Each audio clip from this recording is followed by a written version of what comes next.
Nakalulungkot mang isipin. Mas alam pa na makakatulong ang mga lihim ng pinagsisilbihan nila. Kung sino bang may-ari ng pamamahay, siya pa ang huling nakakaalam ng mga lihim nito.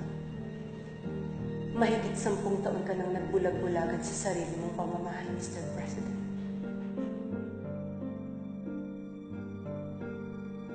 O Moni, kung totoo man ang sinabi niya, patawarin mo ko. Bigyan mo pa ako ng kaunting panahon. Hindi ako titigil at hindi ko nabibigyan ng katarungan ang iyong pagkamatay.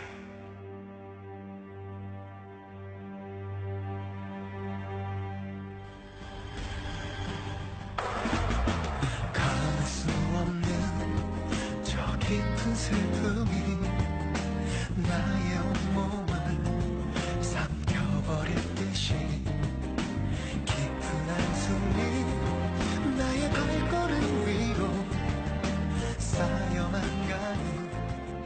Ang magandang masa ay kung nahihila mo ito, parang ganito. Hindi matigas para kaya mo mahila, pero hindi rin manipis para hindi madaling mapunit. 하루만큼 멀어지는데 문득 돌아보면 여전히 난 제자리 걸음. 언제쯤이면 너를 만날까. 한 걸음 한 걸음씩 멀어지는 힘겨운 삶에 느린 걸음 한 걸음씩 내게 닿는 그날까지.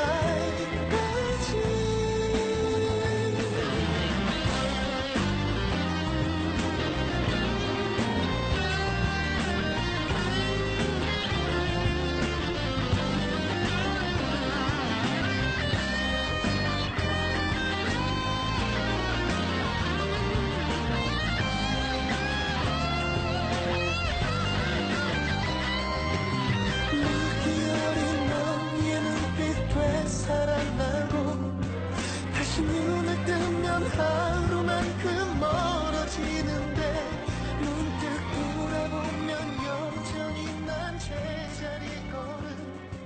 언제쯤 Huwag mong titigan, nakukonsyo sila. Makukonsyos? Di nga.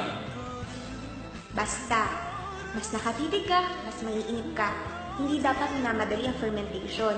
Ito ang pansin ng baking na nakakainip, pero napaka-importante. 한 걸음씩 내게 닿는 그날까지. 가슴에 몰아치는 이 아픔이 빗물이 되어 세상 속에 버려지는 눈물처럼 흘러가도 느린 걸음으로 가는 이 길에 내 손을 잡을 사람 하나 없고 세상이 날 미치게 흔들어 잡아두려 한데도 나는 다시 걸어갈 테니.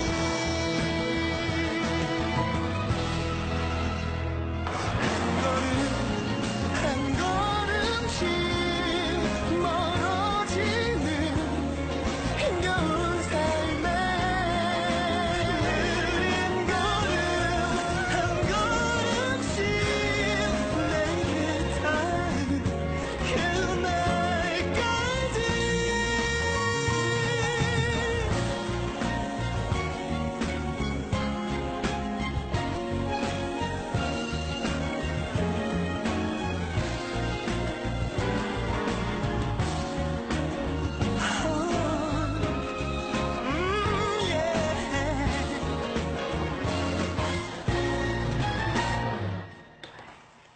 Ayun.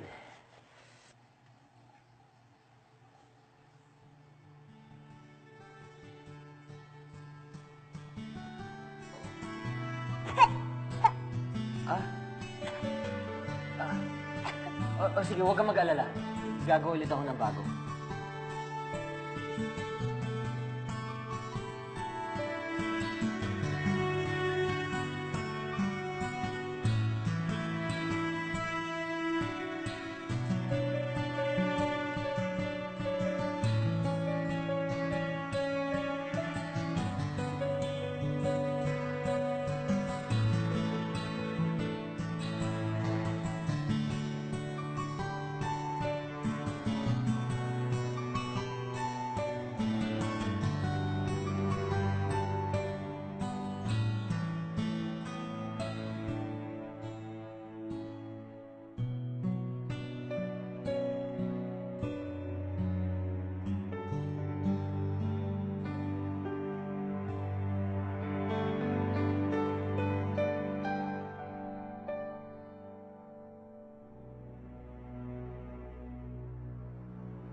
Sigurado ka bang walang nakakaalam na ako ang kamiting mo? Sigurado ako. Tulad ng nabanggit ko sa telepono, kailangan ko gumawa ng tinapay na hindi gumagamit ng yeast. Sa tagal mo sa Yansong, sigurado akong may alam kang paraan. Meron. Pero hindi ko binibigay ng libre ang sekreto ko. Sabihin mo lang kung magkano. Siguraduhin mo ikakapanalo ko to sa kompetisyon. Ngayon na ang oras na hahatulan ng ginawa ninyong tinapay. Pinagbuti ba ninyo ang ginawa ninyong tinapay? Opo, bossing. Eh bakit parang si Sunshine lang ang nandito? Opo, bossing. Ngayon, sino ang gustong mauna? Ako na po, Master. Ako na rin po muna. Nang matapos na to, nakakapensi.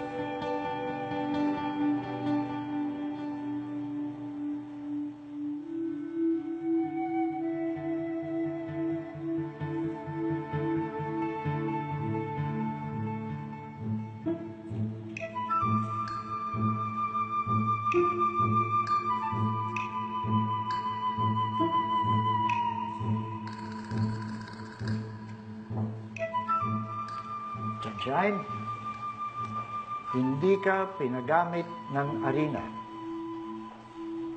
Ano yung pinamalit mo? Rice flour po, Master. Yun po ang pinamalit ko sa harina. Malinamnam.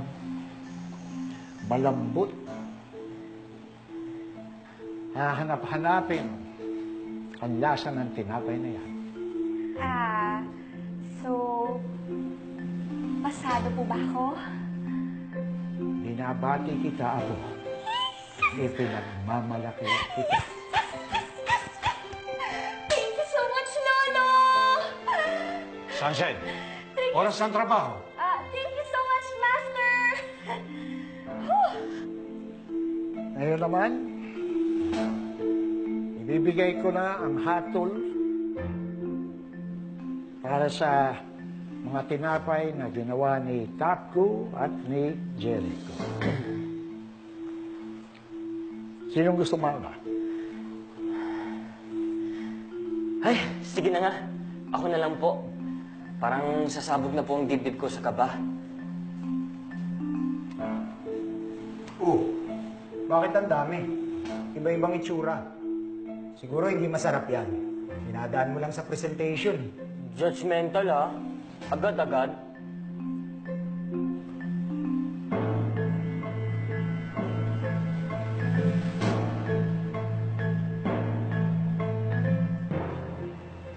Taku, hindi ka pwede gumamit ng yeast. Anong ginamit mo? Napag-alaman ko po na lahat ng pagkain na umaalsa ay ginagamitan ng mother dough. Tapos yun po, pinahihinog. Ano-ano naman ang mga pagkain ito? Ito po, ginamitan ko ng kimchi. Ito naman po, ginamitan ko ng soybean. Ito naman po, wine. At ito, yogurt. Naks. Sana masarap. Ano ngayon ang naging resulta ng lahat ng yan? Ang resulta po ay palpak. Palpak? Ang ibig mong sabihin, hindi pwedeng kainin tong mga ginawa mong tinapay? Sabi ko na nga, Abe, dinadaan mo lang sa presentation. Kahit ano pong gawin ko, hindi ko talaga mapaalsa ang tinapay kung hindi ko gagamitin ng yeast. Sinubukan ko po pareho. Inantay ko mag-ferment ng tama sa oras. Napanis naman ang dough. At nung inuna ko po ilagay sa oven bago mag-ferment, sunog naman po ang kinalabasan. Kaya yung sumunod ko pong sinubukan, gumamit po ako ng sourdough. At ito po yung na-discover ko. Ito po yung ginamitan ko ng kimchi. At itong may yogurt, makukulit. May ugali silang hindi pwede gamitin para sa tinapay. Pero, itong soybean paste na to, kapag nilagyan ng kahit konting yeast, pwedeng mapaalsa at pwede rin mag-ferment. Kaya pakiramdam ko, pag-i-eksperimentahan ko ulit ang soybean paste na to. Eh bakit nakagiti ka pa? Eh palpak lahat ng ginawa mo. Ano po kasi, ang dami kong natutunan. At hindi ko po matututunan ang mga bagay na yun kung hindi po ako pumalpak. Kaya, eto pa rin po ako, masaya. Jericho, hindi ka rin ginagamit ng yeast. Paano mo ito silolusyonan? Nagtagumpay ka ba? Opo, Master. Nagtagumpay po ako. Oh, ikaw na, bro.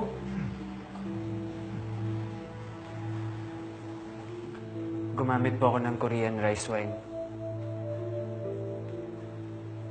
Red bean naman po ang ginamit ko bilang palaman. Dahil ang red bean at rice wine ay bagay na magkombinasyon.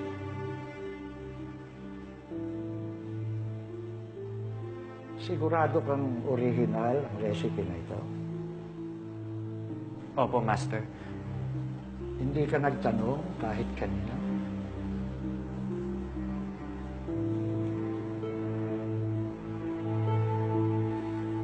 Yes, Master. Original ko po yun.